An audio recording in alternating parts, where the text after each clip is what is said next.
안녕하십니까. 컨벤션 기획사 2급 컨벤션 기획 과목 오늘 10강 수업 시작해 보도록 하겠습니다. 오늘의 10강의 주제는 전시회 마케팅 관리라는 것이고요. 우리가 오늘 공부할 내용들은 고객 유치와 관련된 기본 계획, 그리고 전시회 고객의 데이터베이스를 어떻게 구축하는지, 전시회 고객 유치를 할 때 직접 마케팅을 어떻게 하는지 이러한 것들에 대해서 내용을 공부하고요. 예상 문제 풀어보는 시간을 갖도록 하겠습니다. 전시회 마케팅 관리 같은 경우에는 우리가 이전 강의에서 회의 마케팅에 했던 내용들하고 비슷한 내용들도 많기 때문에 아마도 여러분들이 이해하시기가 조금 쉬울 것 같고, 그런 측면에서 전시회 마케팅을 회의 마케팅과의 어떤 연계선상에서 바라보기 때문에 오늘 강의에 있어서는 전시회 산업에 대한 어떤 이론적인 강의보다는 마케팅에 조금 더 집중을 해서 강의를 하도록 하고, 다음 11강 강의에서 전시회와 관련된 어떤 그런 이론적인 배경들을 여러분들한테 설명드릴 수 있도록 하겠습니다. 우리가 전시회에 있어서 전시회 중에 중요한 것, 그 마케팅에 있어서 중요한 것 중에 하나는 고객들을 얼만큼 유치하느냐 하는 것들이 전시회가 얼만큼 성공적이었냐 그렇지 않느냐 하는 척도가 될 수 있다라는 측면에서 본다면, 전시회의 어떤 마케팅 관리를 하기 이전에 전시회에 있어서 고객이 과연 누구인가 라는 전시회 고객의 어떤 범주를 좀 먼저 살펴봐야 될 것 같습니다. 전시회에서 우리가 고객이라고 얘기를 한다면 크게 세 가지 정도로 구분을 할 수가 있겠는데요. 첫 번째가 전시회 같은 경우에는 회의라든지 다른 그 일반 제품과는 다르게 기업도 전시회의 고객이 될 수 있고 일반 참가자들도 전시회의 고객이 될 수 있다는 것입니다. 그 첫 번째가 부스 참가 업체라고 할 수가 있는데요. 해당 전시회에 어떤 조립 부스라든지 아니면 단독 부스 같은 것들을 만들어서 거기에 전시품을 출품하는 업체라고 할 수가 있습니다. 그러니까 쉽게 말하면 전시회 같은 경우에는 기업의 어떤 상품에 대한 것들을 알리고 그런 상품들을 좀 판매하기 위해서 개최되는 경우들이 많기 때문에 전시회에 그 기업이 참가한다는 것은 그 전시회를 통해서 새로운 제품을 홍보하고 그러한 신제품에 대한 모니터링도 해보고 고객들이 어떤 반응을 살피면서 모니터링을 한다고 할 수가 있겠죠. 그러면서 어떤 신기술에 대한 정보를 공유하기도 하고 네트워크를 좀 강화하기도 하고, 그러한 목적 때문에 기업들이 전시회에 참가하게 되는 거죠. 참가하는데 단순히 그냥 관람의 형태가 아니라 기업의 경우에 있어서는 전시회를 주도하는 그러한 고객이라고 할 수가 있겠죠. 두 번째는 전시회 고객에 있어서 두 번째 범주는 바이어라고 할 수가 있습니다. 기업이 전시회를 개최하고 거기에 참가할 때는 말씀드렸다시피 새로운 제품 또는 뭐 기존의 제품들을 판매하고자 하는 목적이 크다고 할 수가 있겠죠. 그런데 전시회 같은 경우에는 비슷한 관련 산업에 있는 기업들이 참가를 하게 되기 때문에 바이어의 입장에서 본다면 여러 가지 상품들을 한 자리에서 볼 수 있는 기회가 될 수 있는 것이 바로 전시회라는 것이겠죠. 그렇기 때문에 전시회 같은 경우에는 비즈니스 목적으로 전시회를 방문하는 업체가 있다라는 것이죠. 그러니까 쉽게 말하면 전시회에서는 기업이 두 종류의 기업이 고객이 될 수 있다는 것입니다. 하나는 상품을 판매하려는 기업, 또 하나는 그러한 판매하는 상품을 사려는 기업. 그래서 부스 참가 업체와 상담을 하기도 하고, 또 어떠한 관련 산업에 있어서 어떠한 기술들이 나왔는지 그러한 것들에 대한 어떤 시장 조사 측면에서도 차원에서도 기업이 전시회에 참가하기도 합니다. 그리고 그 외에 뭐 설명회라는 것들이 있다면 그런 설명회에 참가한다거나 컨퍼런스에 참가한다거나 하는 그러한 기업들이 또 하나의 전시회 고객이 되는 것이고요. 그다음 세 번째가 일반 참관객이라고 할 수가 있습니다. 여러분들도 많은 박람회나 전시회에 어떤 참가해 보셨던 분들이 계셨을 수도 있을 텐데요. 상품에 대한 정보를 수집하고 그러한 것들을 찾는 단순 방문객들이 전시회 고객의 세 번째 범주라고 할 수 있습니다. 그래서 이러한 일반 참관객들은 꼭 내가 어떤 물건을 사야지라고 전시회에 참가하는 것보다는 전시회에 참가함으로 인해서 내가 관심을 가지고 있는 그 상품 시장이 어떻고 어떤 상품들이 나와 있고 그러면 한 자리에서 그 상품들의 가격도 비교해 볼 수도 있고 또 전시회를 할 때 거기에서 어떤 부대 행사 같은 것들이 있으니까 그러한 컨텐츠 같은 것들을 즐기고 내가 관심 있는 상품을 직접 시연해보고 체험하고 이러한 것들을 목적으로 참가하는 방문객들을 우리가 일반 참관객들이라고 얘기를 하죠. 그래서 전시회에 있어서는 이러한 부스 참가 업체라든가 바이어라든가 일반 참관객을 전시회의 어떤 고객의 범주로 보고 우리가 고객 유치를 위한 어떤 기본 계획을 수립한다고 한다면 이러한 세 가지 범주의 고객들을 어떻게 유치할 것인가에 대한 어떤 계획을 수립하게 되는 것입니다. 고객을 유치하기 위해서는 마찬가지로 그런 유치 목표라든가 전략을 설정해야겠죠. 그래서 전시회 개최를 위한 어떤 기본 계획을 수립할 때 고객 유치의 목표를 설정하게 되는데요. 우리가 일반적으로 뭐 고객을 유치하려는 것은 첫 번째가 참가 부스겠죠. 얼만큼 많은 기업이 참여하느냐가 어떤 측면에서는 또 얼만큼 많은 일반 참관객들을 데리고 올 수 있느냐 하는 것도 연결이 되는 부분이거든요. 그러니까 전시회 같은 경우에는 많은 기업들이 참가를 한다면 부스 업체들이 참가를 한다면 굉장히 더 많은 상품들을 보여줄 수가 있는 것이겠고 그다음에 그 많은 업체들이 참가할수록 전시회 개최 규모도 커지는 것이겠죠. 그러면 전시회 개최 규모가 크고 참가하는 업체들이 많으면 그만큼 바이어라든지 일반 참관객들도 많이 올 수 있는 것이기 때문에 우리가 고객 유치 어떤 기본 계획을 수립할 때에는 참가 부스를 집중적으로 할지 아니면 바이어 유치에 조금 더 집중할지 일반 참관객 수를 증가시키는 거에 조금 더 집중할지 아니면 비즈니스 상담하는 것들을 그러니까 단순히 바이어들이 와서 그냥 둘러보고 가는 것이 아니라 비즈니스를 하고 그 업체들과 상담을 하고 계약을 하고 가는 그러한 계약 건수들을 조금 높일 수 있는 전시회를 개최할지 이러한 것들이 목표로 설정이 되어야 한다는 것이겠죠.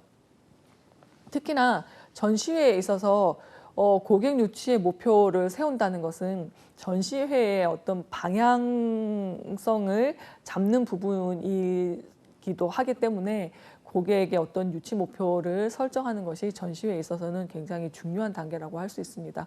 그러면서 유치 전략을 설정할 때에는 그런 고객 어떤 유치 목표를 달성할 수 있는 그런 구체적인 실행 방안을 우리가 설정하는 것이라고 할 수 있겠죠. 그래서 유치 대상 어떤 고객을 발굴하는 것에서부터 시작해서 우리가 타겟 고객을 설정한다든지 홍보라든가 촉진을 위한 방법에 관한 계획들을 수립하게 되는 것입니다. 어떠한 전략이든 어떠한 기본 계획을 수립할 때 우리가 항상 환경 분석이라는 것을 했었죠. 그래서 마찬가지로 전시회 같은 경우에 있어서도 그러한 수업 분석 같은 것들을 통해서 그런 유치 전략들을 수립하게 된다는 것입니다. 우리가 고객 유치 어떤 전략을 설정할 때 조금 더 우리가 환경을 분석하고 그러한 방향을 잘 설정하기 위해서 조금 더 분석해야 될 요소들이 전시회에서는 존재한다는 것입니다. 여기에서 보시는 것처럼 전년도 전시회 개최 실적이라든가 결과 이러한 것들을 우리가 자료로 얻어서 분석할 필요가 있고요. 내부 보고서이기 때문에 가능하면 이전 그 개최했던 관계자라든지 또는 뭐 올해 했던 내년 거를 한다면 올해 했던 그런 이전의 어떤 그 전시회들을 개최 실적이나 결과들을 입수해서 그러한 것들을 조금 분석해 보는 것이 좋고요. 전시회 고객 유치를 위해서 협력이나 또는 활용이 가능한 외부 자원은 뭐가 있고 정보는 뭐가 있는지 이러한 것들도 분석을 한다면 우리가 전시회에 참가객들을 유도할 때 훨씬 더 효과적이고 효율적으로 유도할 수 있다라는 것이겠죠. 그리고 또 세 번째는 전시회 고객 유치를 위해서 활용할 수 있는 내부 경영 자원. 앞에서 얘기했던 우리가 수업 분석을 할 때 필요한 자원들이라고 할 수가 있겠죠.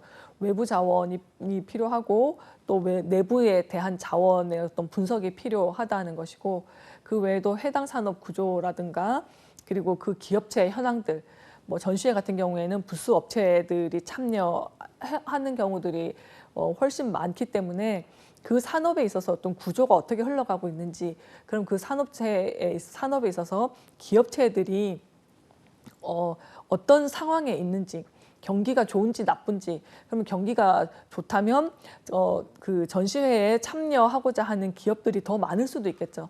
그래서 그러한 기업체 현황이라든가 경기 동향이라든가 또는 경쟁 전시회나 유사 전시회, 이러한 그 유치 환경과 여건들에 대해서 유치 전략을 설정할 때에는 이러한 그 자료들을 분석하는 것이 우선이 되고, 그러한 자료들을 바탕으로 우리는 유치 목표를 달성할 수 있는 전략을 수립할 수 있다는 것이겠죠. 뭐 여기에 보면 산업대전이라고 하는 뭐 일반적으로 전시회라고 하는 것들을 통해서 고객 유치를 할 때 성과를 어떤 항목들로 하느냐 하는 것들을 여기에 사례에 잠깐 제가 표시를 했는데요. 일반적으로 우리가 유치 실적이라고 한다면 전시 규모라든지 그 참관객 수가 얼만큼 되는지, 그리고 상담이나 계약 실적이 많은지 아닌지, 국가별로 참가 현황이 많은지 아닌지, 아니면 해외 바이어들이 얼만큼 왔고 얼마나 많은 국가에서 해외 바이어들이 왔는지, 이러한 것들로 우리는 고객 유치를 잘했다 또는 그 목표를 달성하지 못했다라고 성과를 측정하기도 합니다. 뭐 부대 행사 같은 경우에는 국내 바이어 상담회라든가 해외 바이어 상담회 같은 것들을 통해서 유치 실적을 평가하기도 합니다. 뭐 항목들을 보자면 전시 면적부터 시작해가지고 업종별, 뭐 등록 방법별, 참관 목적별 이런 참관객 수, 그리고 뭐 국가명 인원수, 바이어 상담 같은 경우에는 상담을 했는데 상담에 그치지 않고 매칭이 돼서 그러한 판매까지 정말로 이어졌는지 그렇지 않은지, 그러한 것들을, 그리고 계약을 얼만큼 많이 성사시키고 계약을 많이 추진하고 거기에 대한 상담을 많이 했는지 아닌지, 이러한 것들이 성과 항목이 될 수 있다는 거죠. 이러한 성과 항목들을 미리 살펴본다는 것은 우리가 그러한 기본 자료를 가지고 분석할 수 있는 것들, 그렇다면 뭐 이전 자료들의 어떤 추이를 분석할 수 있을 것이고, 그 추이에 맞춰서 우리가 앞으로의 전략을 수립할 때 이러한 성과들은 어느 정도 달성할 수 있겠구나라고 우리가 그 목표들을 설정하는 데 도움이 될 수 있다라는 것이죠. 그런 측면에서 이전의 실적들을 살펴보고 그러한 성과 항목들을 살펴보는 것이 기본 계획 수립의 어떤 전제가 될 수 있다라는 것입니다. 전시 고객 유치를 계획할 때 우리가 첫 번째 우리가 해야 될 것들은 유치 대상의 어떤 고객을 발굴하는 것이겠죠. 고객을 발굴하는 것이 유치 성과를 좌우하는 중요한 요소가 될 수 있다는 것입니다. 제가 앞서서 말씀드린 것처럼 전시회에 있어서는 얼만큼 많은 기업이 전시에 참가를 하고 그 기업이 또 얼만큼 많은 바이어와 상대하는지, 그리고 그 기업이 많이 참여할수록 일반 참관객들도 많이 올 수 있는 문제이기 때문에 고객을 발굴한다는 것이 유치 성과를 좌우하는 중요한 요소가 될 수 있다는 것입니다.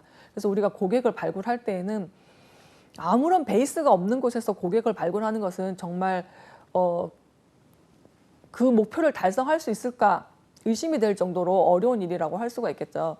그래서 고객 유치 그 대상의 어떤 고객을 발굴할 때에는 많은 정보들을 활용해서 우리가 고객을 발굴할 수가 있다는 것이겠죠.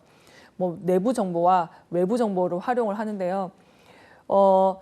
전시회 같은 경우에는 관련된 산업이나 또는 거기에 관계된 사람들이 관심을 가질 확률이 높다라는 것이겠죠. 특히나 뭐 산업 전시회 같은 경우에는 그 산업 분야가 공통된 분야들이 있다라는 것입니다. 그러면 일반 대중 아무한테나 우리가 그런 걸 유치할 테니까 오세요 하는 것이 아니라 그런 산업과 관련된 사람들, 그러면 그 산업에 관심을 보이는 일반 대중들을 찾아내야 된다는 것이거든요. 그런 것들을 찾아내는 방법 중에 하나가 바로 여기 있는 것처럼 전시 참가 업체나 참관객 리스트 같은 것들을 확보한다면, 어떤 사람들이 좀 이러한 전시회에 어떤 전시회에 많이 참가했구나, 내가 계획하고 있는 전시회가 있다면 그러한 이전의 전시회를 볼 수도 있고, 만약에 내가 계획하고 있는 그런 전시회가 이전에 개최된 적이 없었던 전시회라고 한다면 유사한 전시회들을 찾아서 리스트나 그러한 고객들에 대한 정보들을 활용할 수 있다는 것입니다. 또는 인터넷이라든가 외부 정보원을 활용해서 잠재 고객을 발굴하는 것도 같이 할 수 있는 일들이고요. 또 한 가지는 그러한 리스트나 자료들을 확보할 수 없다면 유사 전시회라든가 경쟁 전시회의 어떤 현장을 방문하게 되면 어떤 사람들이 오는지 우리가 볼 수 있다라는 것이겠죠. 그러면서 참가 업체의 어떤 그 디렉토리 같은 것들을 입수할 수도 있고, 그러한 그 유사 전시회에 가서 뭐 팜플렛이나 이런 것들을 가지고 오면서 그러한 것들에서도 정보들을 수집할 수가 있다라는 것이겠죠.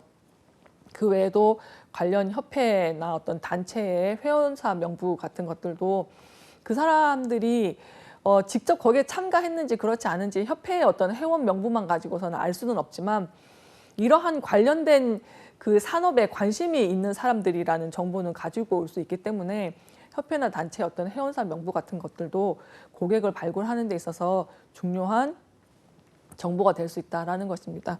뭐 그 외에 관련 전문지라든가 미디어 매체 같은 것들도 활용을 해서 우리가 고객을 발굴하는 것이 고객 유치 계획의 어떤 중요한 요소라고 할 수가 있겠죠. 두 번째는 우리가 고객 유치 계획을 하면서 중점 유치 대상 고객을 생각을 해야 된다는 것입니다. 예를 들면 물론 많은 사람들이 오고 많은 기업들이 참여하면 좋기는 하겠지만, 그 중에서도 대기업이라든가 글로벌 기업이라든가 조금 유명한 기업이라든가 아니면 첨단 기술을 보유하고 있는 기업이라든가 좀 그 위상이 우리가 높다고 얘기하는 그러한 기업들이 참가를 한다면 훨씬 더 그 전시회의 어떤 규모나 참가객 수를 좀 키울 수 있는 확률이 있다라는 것이겠죠. 아무래도 잘 모르는 기업이 내놓는 상품보다 우리가 잘 알고 있는 대기업에서 이번에 신제품이 나왔다는데, 그러면 분명히 믿음이라는 것도 있겠죠. 대기업으로서의 어떤 상품에 대한 브랜드 가치 같은 것들을 가지고 있으니까 그런 상품에 대한 믿음으로 찾아올 수 있는 그 환경이 만들어진다는 거죠. 그래서 대기업이나 글로벌 기업이나 그런 유명 기업과 같은 좀 위상이 높은 그런 기업들을 유치하려는 노력도 함께 병행을 해야 된다라는 것입니다. 그런데 이러한 대기업이나 글로벌 기업이나 유명 기업 같은 이런 중점 고객을 유치하기에는 굉장히 많은 시간과 비용과 노력이 필요할 수밖에 없겠죠. 뭐 대기업이나 글로벌 기업 같은 경우에는 굳이 전시회에 참가하지 않아도 신제품 발표회나 기업 자체에서 신제품 발표회 같은 것들을 통해서 관심 있는 사람들에게 그 제품을 시연해 볼 수 있는 그러한 그 활동들을 직접적으로 하고 있기 때문에 우리 전시회 유치하는 것이 쉽지는 않다라는 것이죠. 그럼에도 불구하고 유치할 수 있다면 전시회를 조금 더 성공적으로 이끌 수 있는데 도움이 될 수 있는 고객이기도 합니다. 그 외에도 해외 참가 업체라든가 해외 바이어를 유치하게 된다면 전시회가 단순히 그냥 국내 전시회에 머무르는 것이 아니라 국제적인 전시회가 될 수 있고, 그러한 국제화의 수준을 가늠하는 척도가 될 수 있다는 측면에서 일반 참관객이나 일반 그 부스 참가 업체들을 유치하는 것도 중요하지만, 이렇게 중점 유치 대상 고객을 유치하려는 노력들도 굉장히 중요한 요소라고 할 수가 있습니다. 전시회 고객을 유치하기 위해서는 우리가 어쨌든 고객한테 다가가야 된다라는 것이겠죠. 앞서 9강에서도 저희가 회의 마케팅 하면서 프로모션 믹스라는 것들을 얘기를 했었는데요. 전시회에 어떤 고객을 유치하는 데 있어서도 이러한 프로모션 믹스라는 것들이 필요하다라는 것입니다. 그러니까 유치 대상 고객한테 대해서 전시회의 어떤 정보를 정확하고 신속하게 전달해가지고 그러한 것들을 설득하는 활동들을 마찬가지로 전시회 마케팅에서도 해야 된다라는 것이겠죠. 촉진 믹스는 광고 또는 PR, 판매 촉진, 그리고 인적 판매, 이러한 여러 가지 촉진 수단들을 믹스해서 그러한 것들을 그 요소들을 통해서 고객한테 다가가는 활동입니다. 예를 들면 전시회 참가 면적에 따라서 가격을 조금 차별화한다든지 아니면 고객의 중요도나 참가 면적에 따라서 부스 위치를 좀 사람들의 어떤 발길이 닿기 좋고 사람들이 찾기 쉬운 위치에 먼저 배정을 해준다든지 뭐 이러한 식으로 한다면 조금 우리가 유치하기 어려운 고객들을 유치하는 데 있어서는 조금 도움이 될 수 있다는 것이죠. 이게 어떻게 보면 참가 업체에 진행하는 일종의 그 프로모션이라고 할 수가 있겠죠. 그 판매 촉진 활동이라고 할 수가 있는 것입니다. 그래서 어떤 경우에는 보통은 참가 면적에 따라서 가격을 차별화하는 경우들을 많이 쓰고 있기는 합니다. 그러니까 내가 좀 알리고 싶은 그런 상품들이 많다거나 좀 많은 고객들을 유치하고 싶은 기업에 있어서는 좀 상담을 많이 하고 싶은 기업에 있어서는 그 부스 면적이 넓으면 넓을수록 좋겠죠. 그런데 어떤 기업은 넓은 거를 주고 어떤 기업은 뭐 좀 작은 것들을 주고 할 수는 없으니까 일반적으로 전시회에 어떤 참가 신청을 할 때 참가 면적에 따라서 부스의 가격을 책정하게 되는데요.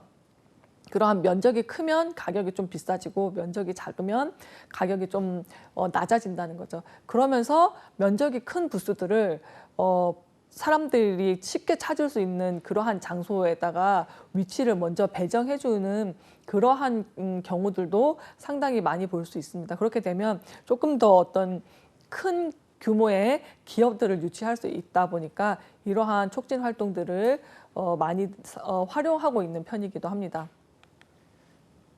전시회에 있어서 우리가 고객을 유치할 때도 마찬가지로 뭐 회의 전, 뭐 회의 중간, 회의 종료처럼 전시회에 있어서도 초기 단계에서부터 어느 정도 진행되고 나서 그리고 전시회 개막일이 가까워지면서 그러한 마케팅 활동들을 조금 다르게 적용시킬 수가 있다라는 것이겠죠. 그래서 전시회 어떤 고객 유치를 할 때에는 그러한 일정표 같은 것들을 작성하고 유치 기한을 정해가지고 단계별로 마케팅 활동 계획을 수립하는 것이 조금 더 필요하다라고 할 수가 있습니다. 예를 들면 초기 단계 같은 경우에는 전시회에 참가하는 부스 업체 모집에 좀 더 집중을 해야 되겠죠. 왜냐하면 그 부스 참가 업체가 어느 정도 개수가 되고 그러한 것들이 전시회의 규모를 결정하게 되고 일반 참관객들이 그 전시회에 올 때 그러한 몇 개의 기업이 참여하는지 또는 그 전시회 규모가 어떠한 건지가 참가를 결정하는 요인이 될 수도 있기 때문에 계획의 어떤 초기 단계에 있어서는 전시 참가 업체를 모집하는 것에 굉장히 집중을 해야 됩니다. 그리고 나면 어느 정도 이제 전시 참가 업체가 집중이 되고 나면 그 다음에는 국내 바이어라든가 해외 바이어들을 모집할 수 있어야겠죠. 예를 들면 우리가 지금 뭐 예를 들어서 100개의 업체들이 전시회에 참여할 거라고 아마도 초기 단계에 모집을 하면서 신청서를 쓰고 계약서를 쓰겠죠. 그러면 우리는 그 마케팅을 하는 마케팅 담당자의 입장에서는 100개 정도의 기업이 참가할 건데요. 그 기업 중에는 신기술을 개발하는 이런 기업들도 있고요. 또 신제품을 이번에 새로 출시하는 이러한 기업들도 있대요.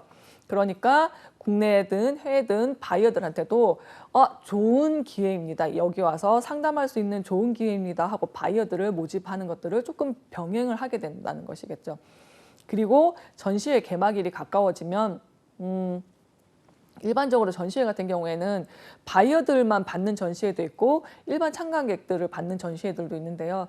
개막일이 가까워지면 이제 그때는 대략 몇 개의 기업이 참여를 하고 바이어들은 어느 정도가 참여를 하게 되고 하는 윤곽이 나타나기 때문에 그 다음부터는 이제 와서 즐길 수 있는 일반 참관객들을 유치하는 데에 좀 더 집중을 하게 되는 것이겠죠. 그래서 개막일이 가까워질 때에는 그러한 일반 참관객들을 유치하기 위해서 광고라든가 PR에 조금 더 집중을 하게 됩니다.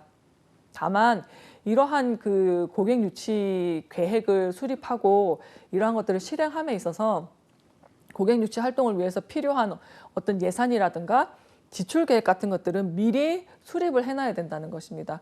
왜냐하면 초기 단계에 들어가는 비용이 다르고 개막일이 가까워질 때 비용이 달라질 수 있고 그리고 우리가 예산을 책정했다고 하더라도 개막일이 가까우면서 거기에 대해서 변동이 생기는 경우들도 있기 때문에 효과성이 조금 높은 행사의 우선순위 같은 것들을 만들어 놓고 거기에 검토해서 예산을 배정하고 그다음에 거기에 조금 대응할 수 있는 그러한 예비비 같은 것들도 만들어 놓고 이러한 식으로 예산 계획들을 사전에 작성해 놓고 그다음에 단계별로 계획을 수립해서 실행하게 된다면 조금 더 많은 참가객들을 유치할 수 있다라는 것이겠죠.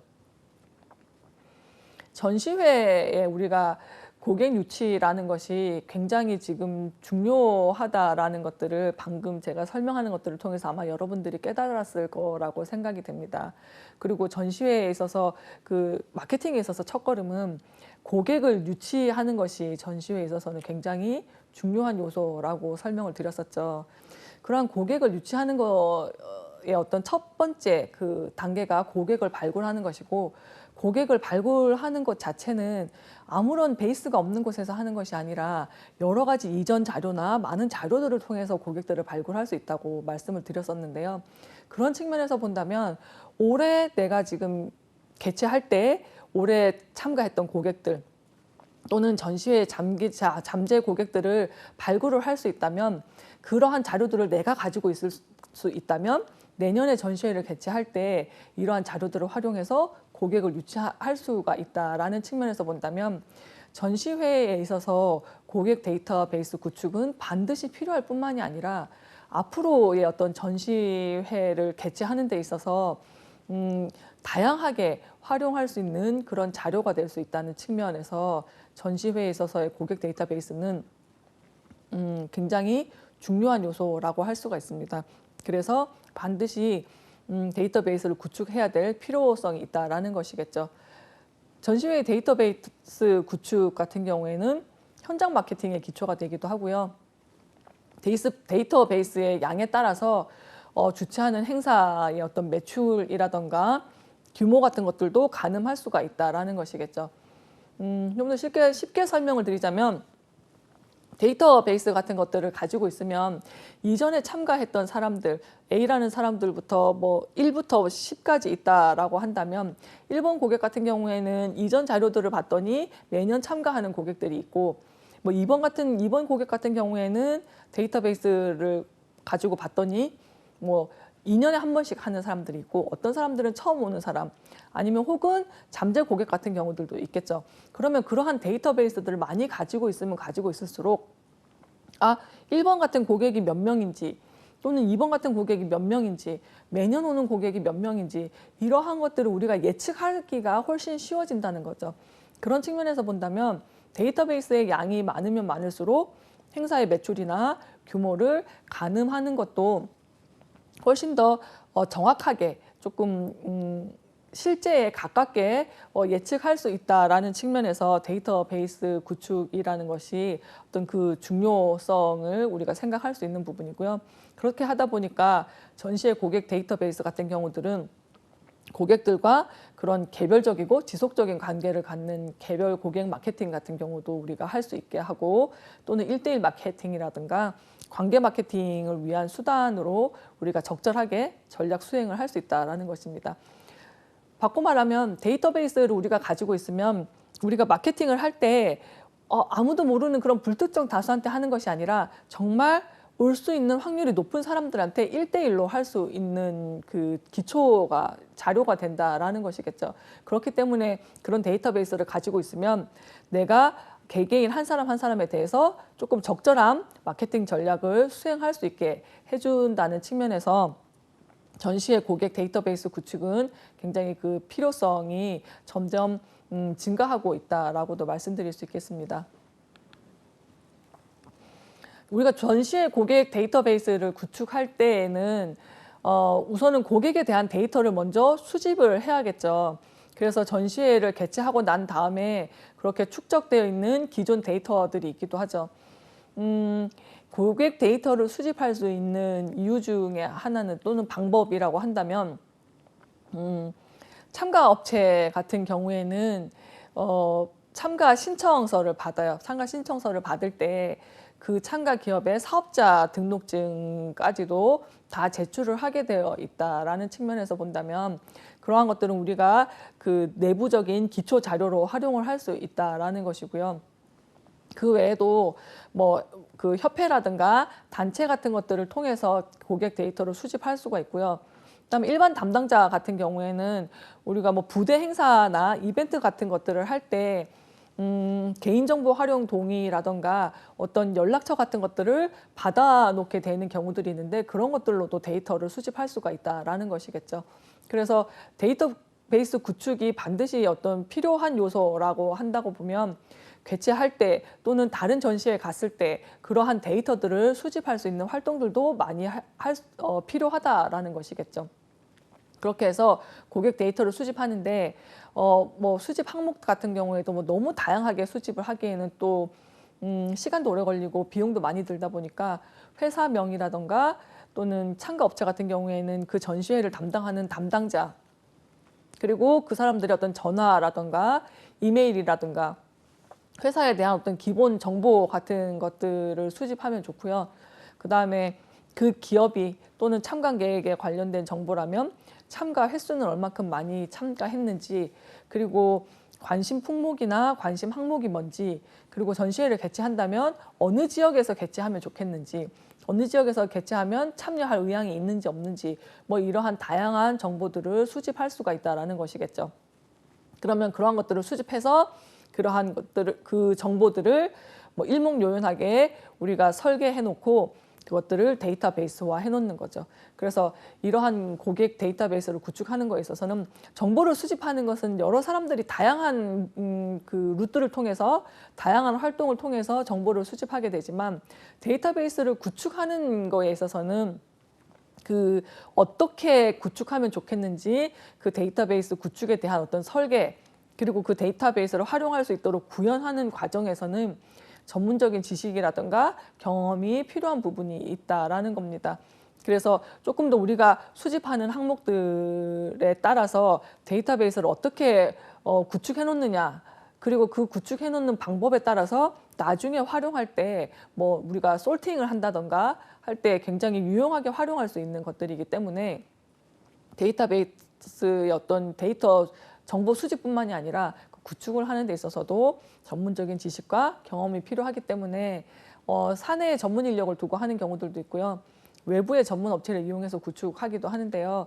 어느 정도 기반이 잡힌 그 전시회나 좀 개최 횟수가 많고 노하우가 있었던 그런 전시회 같은 경우에 있어서는 처음에 몇 번 외부 전문 업체를 이용해서 구축을 해놓으면 그것들을 내부의 인력들이 활용해서 사용할 수 있는 경우들도 많기 때문에 경험이 많은 그 전시회 같은 경우에는 굳이 외부 전문 업체를 이용하지 않아도 다양하게 활용할 수 있다라는 것입니다.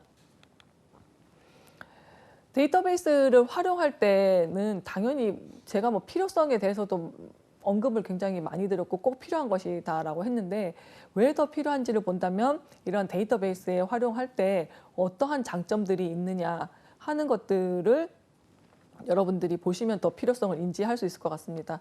차별적 마케팅 전략을 수행하기에 좋고 뭐 개인화된 맞춤형 정보 제공부터 다른 경영 전략 수립에도 활용할 수 있을 정도로 데이터베이스의 그 활용 정도가 많다라고 할 수 있는 것이겠죠. 데이터베이스를 활용했을 때 차별적 마케팅 전략을 수행할 수 있다라고 하는 것은 전시회의 어떤 고객 정보를 우리가 분석을 하게 되죠. 데이터베이스가 있으면 A라는 고객이 참가 횟수가 몇 번이고 회사는 어디고 관심 품목은 뭐고 이러한 것들을 볼 수 있단 말이에요. 그러면 내가 전시회를 개최할 때 A라는 고객한테 우리가 메일링을 하거나 촉진 수단을 할 때 그리고 전시회 참가 횟수가 좀 적은 그리고 관심 품목이 다른 B라는 고객한테 우리가 프로모션들을 할 때 그 고객에 따라서 차별적으로 마케팅을 수행할 수가 있겠죠. 당연히 정보를 가지고 있으니까. 내가 상대방이 어떤 걸 좋아하는지도 모르고 예를 들면 조금 다른 측면에서 예를 들자면 내가 어떤 사람을 좋아하고 있는데 그 좋아하는 사람을 나의 어떤 그 영역이나 내 친구로 만들고 싶다라고 우리가 생각을 해본다면 그 친구에 대한 정보가 하나도 없다면 그 친구를 내 친구로 만들 때까지는 시간과 비용이 오래 걸리겠죠. 그런데 저 친구가 좋아하는 게 무엇이고 어디에 관심 있고 뭐 음식은 어떤 걸 좋아하고 한다는 것을 알게 된다면, 그리고 어디 길을 왔다 갔다 하는지 그런 동선들을 알게 된다면, 내가 그 친구가 사귀고 싶은 친구가 왔다 갔다 하는 동선에 자주 나타나기도 하고 같은 음식점에 가기도 하고 이러면서 관계를 만들 수 있는 기반을 만들 그 전략을 세울 수가 있다는 거죠. 그런데 상대방에 대한 정보를 모른다면, 그런 것들을 할 수가 없다라고 생각을 한다면, 전시회도 마찬가지로 내가 그런 데이터베이스를 가지고 있다면, 아, A라는 고객은 어떤 걸 좋아하니까 이런 것들을 혜택을 제공해서 올 수 있게 만들어줘야지, 또는 이런 정보를 어필해가지고 어떤 정보를 어필해서 그 고객들을 끌어들일 수 있을 것인가 하는 전략을 수립할 수 있다라는 것이겠죠. 마찬가지로 그것과 관련돼서 고객의 특성을 좀 더 정확하게 파악할 수 있다 보니까 개인화된 그런 맞춤형 정보를 제공할 수 있다라는 것입니다. 그 A라는 고객이 필요하다고 생각하는 거, 또는 흥미롭다고 생각하는 거, 그런 것들에 대한 어떤 정보를 제공함으로 인해서 고객을 유치하기도 하고, 또 그러한 것들을 알게 되면 우리가 전시회를 개최할 때 고객을 만족시키기 위해서는 어떤 방향으로 또는 어떤 서비스를 제공함으로 고객을 만족시킬 수 있을까도 파악할 수 있게 되다 보니까 데이터베이스 구축을 활용함으로 인해서 그러한 개인화된 맞춤형 정보를 제공할 수 있다라는 측면에서 데이터베이스가 장점이 많다라고 할 수 있겠죠. 세 번째는 고객의 충성도를 제고할 수 있다는 것이 데이터베이스 활용의 장점이라고 할 수 있습니다. 전시회 수익에 많이 기여하는 우량 고객을 파악할 수 있다라는 것이 되어 그들에게 차별적인 혜택을 제공함으로써 이 사람들이 장기적으로 충성할 수 있게 만들 수 있다라는 거죠. 우량 고객을 파악한다는 것은 전시회에 몇 번 참여했는지, 참가해서 어떤 계약을 성사했고 어떤 물건들을 제품을 구매했는지, 이러한 것들에 대한 정보가 데이터베이스에 다 담겨 있다 보니까 당연히 어떤 고객이 우량 고객인지 그렇지 않은지를 알 수가 있고, 그런 우량 고객 같은 경우에 있어서는 관계를 계속적으로 유지시킬 수 있는 활동들을 해야겠죠. 그리고 거기에 조금 더 일반 고객들하고는 조금 차별되는 혜택을 제공함으로 인해서 좀 더 오랫동안 관계를 지속시키려는 노력을 할 수 있다는 것입니다. 예를 들면 우리가 백화점에서 VIP 고객 같은 경우에는 백화점 세일할 때 일반 사람들은 3일부터 세일을 한다면, 그럼 VIP 고객들은 세일 전에 먼저 세일 가격으로 물건을 구매할 수 있게 하는 그 레터링을 보내기도 하죠. 뭐 그러한 것들을 전시회에서도 마찬가지로 할 수 있다라는 측면에서는 장기적으로 고객의 충성도를 유지할 수 있도록 관계를 만들어 나갈 수 있다라는 것이 데이터베이스 활용의 장점이라고 할 수가 있겠죠. 뭐 같은 얘기긴 하지만 당연히 마케팅 활동에 있어서도 효율성을 제고할 수가 있겠죠. 내가 필요한 고객들한테 또는 반복적으로 참가하는 가능성이 큰 고객한테 우리가 선별적으로 접근을 한다면, 그 사람들한테 집중 공략을 해가지고 계속 지속적으로 오게 만든다면, 뭐 우편물이라든가 또는 텔레마케팅이라든가 이러한 비용도 절감할 수 있을 뿐더러 반복 참가 가능성이 크다 보니까 당연히 유치 확률도 높아지겠죠. 그러면서 마케팅 활동의 효율성을 향상시킬 수 있다는 것이고요. 고객의 구매를 극대화할 수 있다는 것입니다. 기존 고객의 어떤 이탈 같은 것들을 조금 방지함으로 인해서 방지할 수 있도록 우리가 장기적으로 관계 구축을 할 수 있다는 측면에서 본다면, 고객의 어떤 구매도 조금 더 극대화시킬 수 있는 것이 데이터베이스를 활용하는 장점 중에 하나라고 할 수 있겠죠. 그리고 마케팅 리서치를 자동화할 수 있다는 것입니다. 보통 마케팅 리서치 같은 경우에는 고객들한테 설문조사 같은 것들을 통해서 하는 경우들도 많죠. 그런데 이런 데이터베이스를 가지고 있으면 고객과의 어떤 접촉을 통해서 한다기보다는 이런 데이터베이스를 통해서 전시회에 대한 요구가 어떤 것이 있는지, 그러면 그동안 단연간의 어떤 그 데이터베이스를 본다면 시장의 변화가 어떤지, 이러한 것들을 이 데이터베이스만 가지고서도 우리가 파악할 수 있다라는 것이 데이터베이스 활용의 또 장점이라고 할 수 있고요. 고객 데이터베이스로부터 획득하는 이러한 정보들은 조금 앞서 말씀드린 것처럼 보다 효율적인 광고 전략을 수립할 수도 있고 신상품을 어떤 기획하는 데도 활용할 수가 있고 경쟁 우위 전략을 수립하는 데서도 활용 가능하다는 측면에서 본다면 뭐 전시회 마케팅 관련된 어떤 그 전시회와 관련된 마케팅뿐만이 아니라 다른 어떤 상품 개발이나 다른 부서 또는 다른 경영 전략을 수립하는 데 있어서도 이러한 고객 데이터베이스들을 활용할 수 있다라는 것이 전시회 고객 유치 대상 데이터베이스의 어떤 그 활용 장점이라고 할 수가 있겠습니다. 이러한 데이터베이스들을 활용해서 전시회 같은 경우에는 고객을 유치하기 위한 직접 마케팅을 우리가 수행할 수가 있는데요. 말 그대로 직접 마케팅은 기존의 어떤 광고나 판촉, 홍보에서 벗어나서 우편 발송이라든지 카탈로그라든지 어떤 각종 미디어들을 통해서 소비자들한테 직접적으로 접근하고 직접 정보를 제공하는 것을 얘기합니다. 광고 같은 경우도 뭐 따져보면 소비자한테 정보를 제공하는 것이기는 하죠. 그런데 전시회에 있어서 어떤 광고나 우편 발송이나 카탈로그와 어떤 광고를 비교했다고 하면 광고 같은 경우에는 내가 광고를 전송을 송출을 하고 나도 누가 봤는지 판단하기가 힘들죠. 그런데 우편 발송이나 카탈로그나 이런 그 미디어를 통한 접근 방식은 내가 카탈로그를 누구한테 줬는지 카탈로그를 받은 사람이 어떠한 그 범주의 또는 어떠한 유형의 어떠한 것을 선호하는 소비자인지 그런 것들을 직접적으로 알 수가 있다라는 측면에서 본다면 광고와 카탈로그의 어떤 효과들은 다를 수 있다라고 할 수 있겠죠. 그래서 광고를 그 송출하는 것보다 훨씬 더 어떤 그 개인적인 형태로 고객들과 접촉하고 소통할 수 있다라는 것입니다.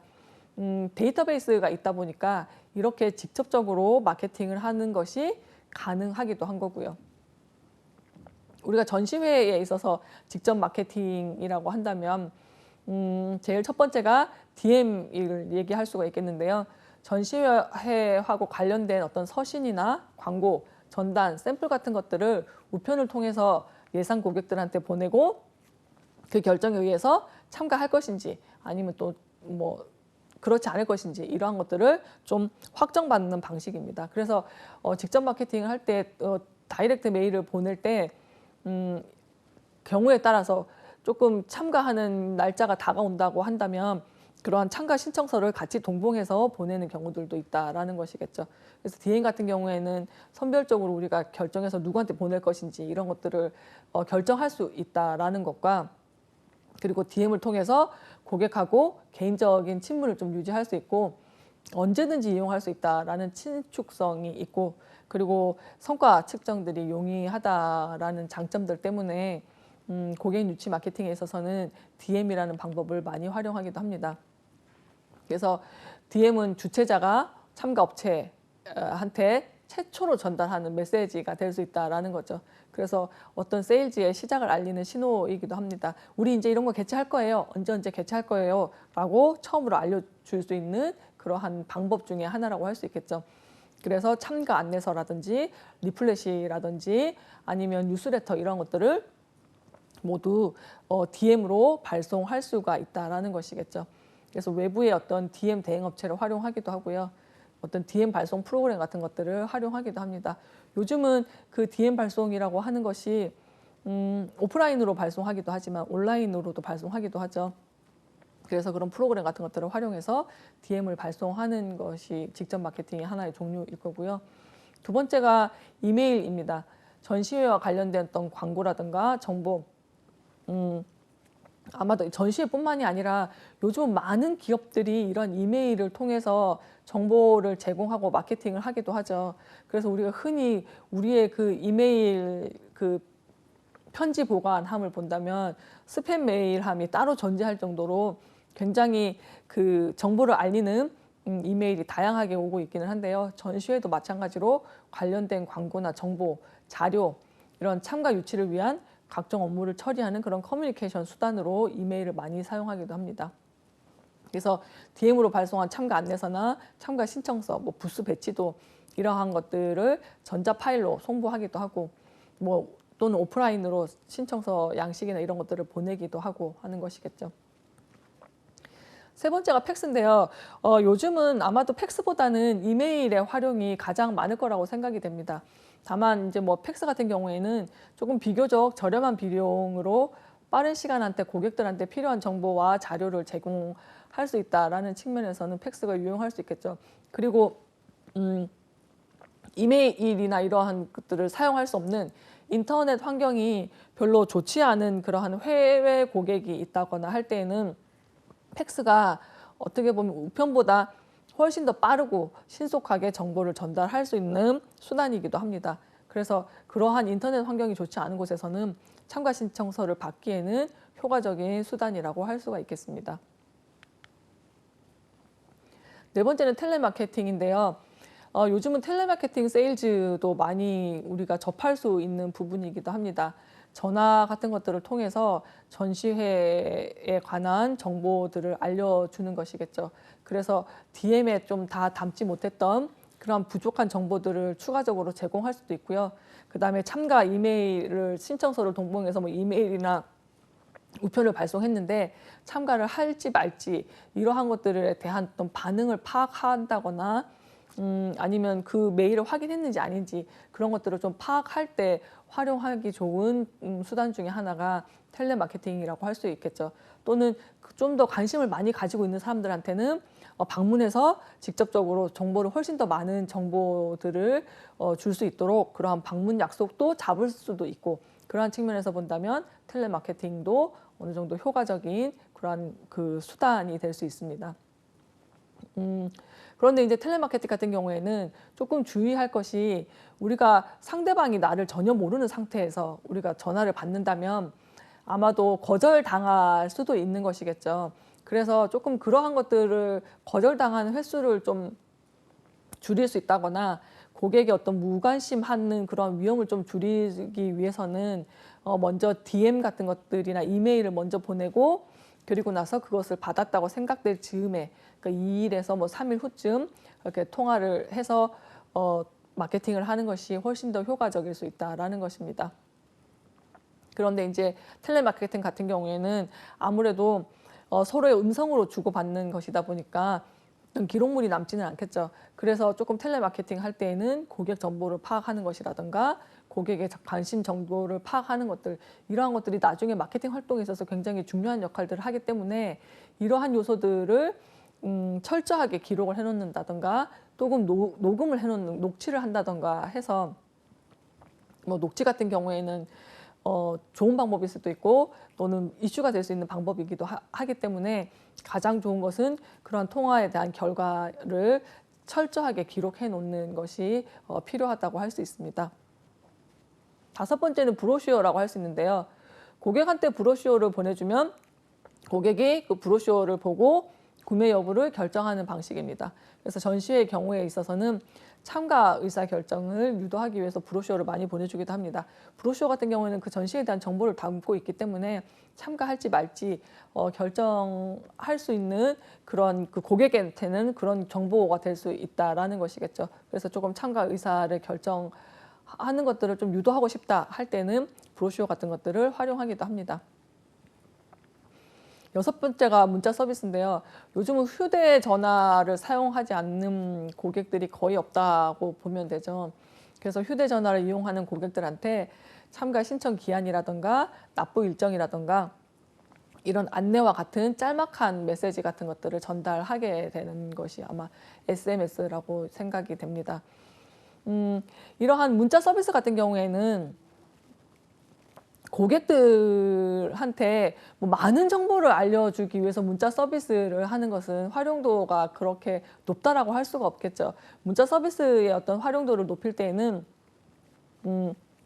참가 신청서를 우리가 받게 되면 그 받은 사람들한테 또는 비용을 납부해야 되는 경우 납부 일정이 언제까지니까 잊지 않고 납부해 주세요.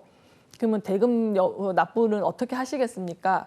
뭐 또는 참가 신청 기한이 다가오는데 아직 신청서를 제출하지 않은 그러한 고객들한테는 제출 신청 기한이 얼마 남지 않았으니까 신청해 주세요. 관심 있는 고객들은 신청하시길 바랍니다. 라는 그러한 식의 어떤 확인하는 그러한 성격의 문자들을 보내는 것이 훨씬 더 효율적이라고 할 수가 있겠죠. 잘 알지 못하는 사람한테 굉장히 많은 정보를 주는 것 또한 그것이 거절당할 위험성도 커지기 때문에 가능하면 이러한 알림의 어떤 성격의 문자 메시지를 보내면 조금 더 효율적으로 활용할 수 있을 것이라고 생각이 듭니다. 그래서 SM 그 문자 서비스를 통해서 고객하고 접촉하는 경우는 굉장히 많기는 한데요. 보통은 금방 얘기한 것처럼 전시회 개최를 안내한다던가 이러한 중요한 정보를 보내고 싶을 때, 그리고 그러한 것들을 참가 신청을 바로 할 수 있도록 하기 위해서 해당 링크 사이트 같은 것들을 전달할 때, 그리고 금방 또 얘기한 것처럼 신청서를 접수하거나 참가비를 납부하거나 이러한 진행 상황이라든지 그러한 절차들을 안내해야 할 경우에, 그리고 마감 기한이 이제 곧 다가오는 그러한 사항들에 대해서 고객이 인지하고 조치해야 되는 경우에, 그러니까 신청서는 냈는데 아직 결제를 안 했다고 한다면 그러한 그 기간 안에 결제할 수 있도록 문자 메시지를 보내는 것이겠죠. 그리고 뭐 특별 이벤트 같은 경우가 있다면 경품에 당첨되셨어요. 사은품 증정할 테니까 뭐 주소 알려주세요. 뭐 이러한 식으로 특별 이벤트를 고객한테 전달하는 경우, 아니면 또는 이러한 경품이나 사은품 행사가 있으니까 참여를 생각해 보세요. 참가 신청을 하세요. 하는 문자도 보낼 수도 있는 것이겠죠. 그리고 뭐 개최 전이나 또는 개최 중이나 전시회를 개최가 끝나고 나서 참가했던 고객들한테 고객의 반응이나 의견을 묻는 설문조사 같은 것들을 수행하는 경우에도 문자 서비스를 활용할 수 있는 것이겠죠. 요즘은 설문 양식 같은 경우에도 뭐 그 구글이나 네이버나 이러한 사이트들을 링크를 연결해서 바로바로 설문조사를 할 수 있게 하다 보니까 이러한 문자 서비스들을 활용해서 고객의 반응이나 그런 그 만족도 같은 것들을 체크할 때에도 문자 서비스는 조금 유용하게 활용될 수 있다라는 것이겠죠. 7번째가 우리가 가장 많이 쓰는 것이라고 할 수 있고 가장 많이 지금 나오고 있는 SNS라고 할 수 있겠죠. 마케팅에서 요즘은 SNS는 거의 빠뜨릴 수 없는 요소들인 것 같습니다. 특정한 관심이나 활동을 공유하는 사람들, 그런 사람들이 아마도 전시회에 참가하는 사람들이겠죠. 이런 전시회 같은 경우에는 SNS가 훨씬 더 효과적일 수 있는 이유가 비슷한 사람끼리 또는 그 관심도가 비슷한 사람들을 우리가 찾을 수 있다라는 측면에서 본다면 SNS를 활용할 수 있는 것이 효과적일 수 있다라는 것이겠죠. 그래서 뭐 블로그나 카페나 페이스북, 트위터 이런 것들을 활용해가지고 모바일 마케팅을 기획하기도 하고 서포터즈를 모집하고 이러한 식으로 조금 조직적으로 활동할 수도 있겠죠. 그리고 보통은 그 회의명으로 이러한 SNS 계정 같은 것들을 만들어 놓기 때문에 그러한 그 거기에서 어떤 그 친구 맺기나 또는 팔로워들을 조금 더 많이 모아서 그 사람들한테 직접적으로 마케팅을 하는 경우들도 있고요. 또는 인플루언서라고 하죠. 그렇게 또 그 팔로워들을 많이 가지고 있는 블로거라든가 또는 뭐 페이스북 또는 그 인스타그램의 어떤 인플루언서들을 활용해서 우리가 마케팅을 하기도 하죠. 그래서 그 전시회 SNS 채널들을 확보하는 것이 조금 중요하고요. 그래서 전시회 계정을 개설해 놓고 지속적으로 좀 콘텐츠를 업데이트 시켜준다면 회원을 조금 확보하고 관리하는 것이 좀 더 효율적일 수 있다는 것이고, SNS를 또 활용하면 좋은 것 중에 하나가 아까 앞에서 문자 서비스를 활용하는 것도 좋다고 했는데 SNS 같은 경우에는 바로바로 그런 것들에 대한 피드백이나 현황을 볼 수 있다는 측면에서 이벤트를 기획한다거나 뭐 퀴즈 같은 것들을 풀게 한다거나 뭐 그러한 것들을 조금 기획할 수 있는 방법들도 쓸 수가 있는 것이겠죠. 그리고 좀 전에 얘기했던 인플루언서들을 섭외해서 이런 바이럴 마케팅, 구전 효과라고 얘기들을 하죠. 그러한 작업들을 수행할 수 있는 것이 바로 SNS이기 때문에 굉장히 다양한 방법으로 많은 사람들한테 정보를 전달할 수 있다는 측면에서 요즘은 SNS가 굉장히 많이 활용되고 있는 방법 중에 하나라고 할 수가 있습니다. 다만 직접 마케팅 같은 경우에도 마찬가지로 고객에 대한 메시지가 중요하겠죠. 그래서 메시지를 작성할 때 명확한 목적을 제시해주고, 그래서 고객이 메시지를 받았을 때 그 목적을 바로 알 수 있게 소비자가 보는 즉시 이해할 수 있도록 명확하게 목적을 제시하는 것이 필요하고요. 당연히 신뢰감을 제공할 수 있는 메시지를 작성해야 되는 것이고, 그다음에 어떤 전시회에 있어서의 USP를 강조하고 흥미를 갖도록 메시지를 작성할 필요가 있다는 것입니다. 그리고 메시지에 아무래도 1대1 그러한 마케팅이 가능하다 보니까 가능하면 친밀감을 높이는 그런 문구를 삽입하는 것도 필요할 것이고요. 가능하면 보기 좋고 세련되게 작성을 해서 DM이나 뭐 이메일이나 SNS 같은 것들을 활용하게 되니까 좀 세련되고 보기 좋게 그런 문구들을 구상을 해서 보낼 수 있다면 훨씬 더 효과를 배가시킬 수 있는 부분이라고 생각이 됩니다. 그래서 고객에 대한 어떤 차별화된 마케팅을 그러니까 전달할 수 있는 그러한 시스템들이라고 할 수가 있겠죠. 그래서 전시회 개최 계획이 확정되고 이를 고객한테 알리기 위한 첫 번째 수단이 바로 DM이나 이런 SNS 매체들이라고 할 수 있는데, 이러한 것들을 어떻게 활용하느냐에 따라서 참가객을 좀 더 많이 모을 수도 있고 그렇지 않을 수도 있다라는 것이죠.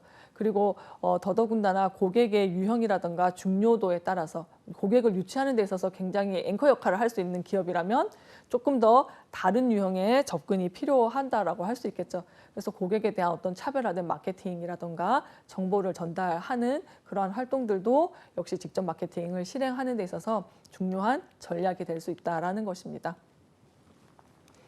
마케터를 대상으로 사전 교육을 실시함으로 인해서 이러한 직접 마케팅을 실행하는 데 있어서 효과를 더 많이 높일 수 있다라는 측면으로 여러분들이 이해하시면 될 것 같습니다. 그래서 특히나 고객하고 직접 접촉하는 그런 마케터들은 전시회와 관련된 그러한 지식과 정보를 충분히 숙지해야 되고 이렇게 적절하게 대응할 수 있는 능력을 갖춰야 되기 때문에 특히 텔레마케터 같은 경우에는 이러한 사전 교육이 꼭 필요한 요소들이라고 할 수가 있겠죠.